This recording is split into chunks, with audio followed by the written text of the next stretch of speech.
Baiklah, perkenalkan terlebih dahulu, nama saya Nurahni, NIM 1733027 dari Prodi S1 Keperawatan dari Universitas Katolik Musikaritas.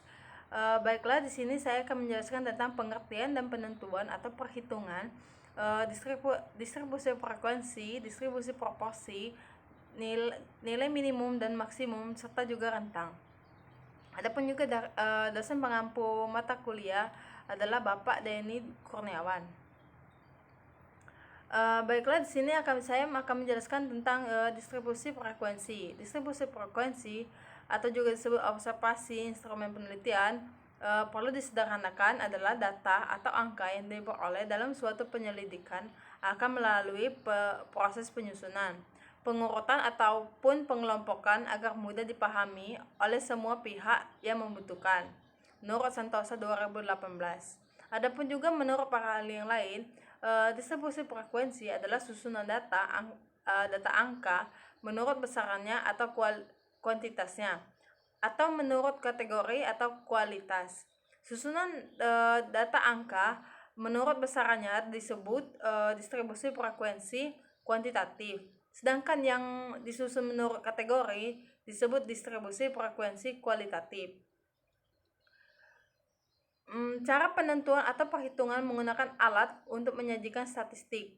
Bentuk kolom dan lajur yang di dalamnya dimuatkan angka yang dapat menggambarkan pancaran atau pembagian frekuensi suatu variabel penelitian. Contohnya, pembuatan tabel distribusi frekuensi data tunggal yang semua frekuensinya 1. Misalnya, dari 10 orang mahasiswa yang menempuh ujian ulang secara lisan dalam mata kuliah statistik pendidikan diperoleh nilai sebagai berikut. Nama Samsudin diperoleh nilai 65, Margono 30, Abdul Wahid 60, Dimyati 45, Sulistiani 75, Fatona 40, Nurholis 70, Hamdani 55, Listorini 80, dan B. Brambono 50. Maka dari 10 mahasiswa yang menempuh ujian ulang lisan tersebut yang berhasil mencapai nilai 80 sebanyak 1 orang.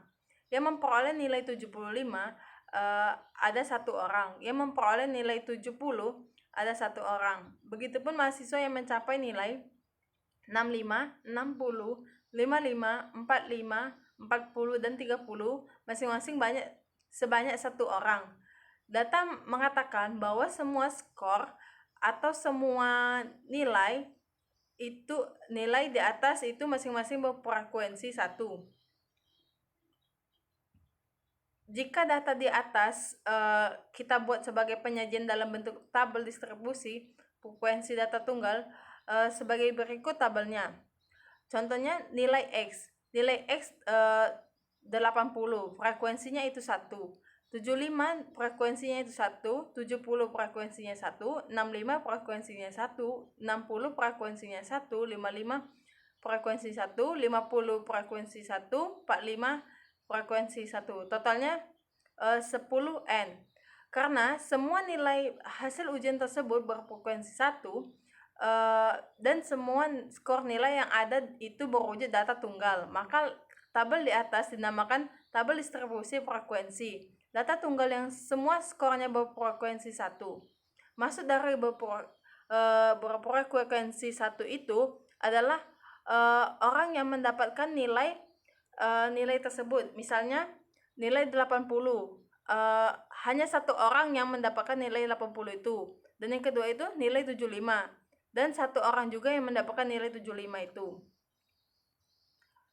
Distribusi proporsi adalah distribusi proporsi dari seluruh sampel acak berukuran N yang mungkin dipilih dari sebuah populasi.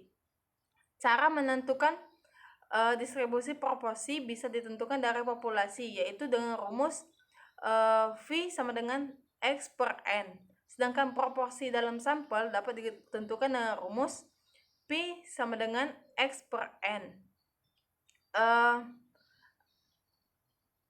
Nilai minimum dan maksimum. Nilai maksimum merupakan nilai yang terbesar dari sekumpulan angka. Minimum merupakan nilai terkecil dari sekumpulan angka.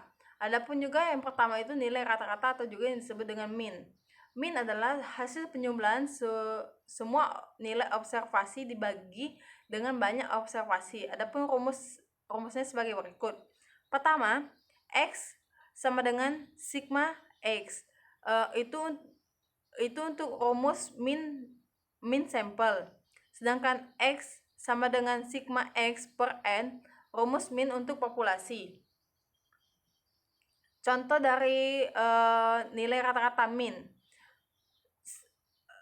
Sedang dirawat di rumah sakit, hasil ukurnya seorang peneliti melakukan pengukuran hemoglobin terhadap 8 pasien yang sedang dirawat di rumah sakit.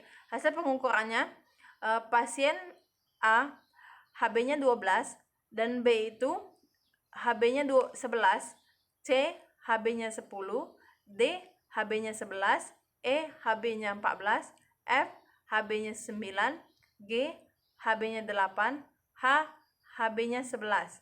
Berdasarkan data tersebut, maka nilai mean dapat digunakan rumus X sama dengan 12 tambah 11 tambah 10 tambah 11 tambah 14 tambah 9 tambah 8 dan tambah 11 dibagi 8. Maka hasilnya akan 10,75. Adapun juga nilai median. Nilai median merupakan nilai tengah dari suatu rangkaian yang sudah diurutkan dari data dengan nilai paling kecil hingga data yang nilai paling tinggi. Dan begitupun sebaliknya. Adapun juga rumusnya MD sama dengan N plus 1 dibagi 2. Dan yang ketiga itu mode.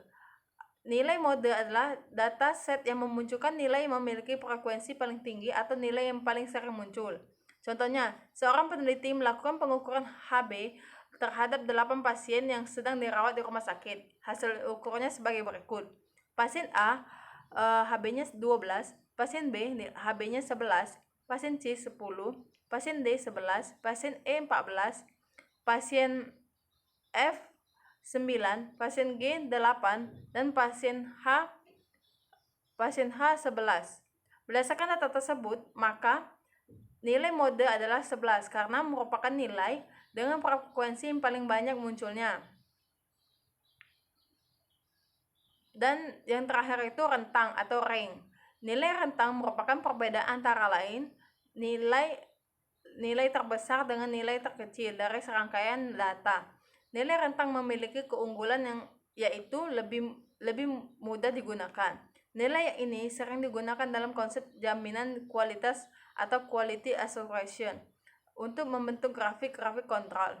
Rumusnya itu R sama dengan XT dikurang XR. Keterangannya itu R itu adalah nilai rentang, sedangkan XT adalah nilai tertinggi dan XR itu nilai terendah. Terima kasih. Sekian penjelasan dari saya.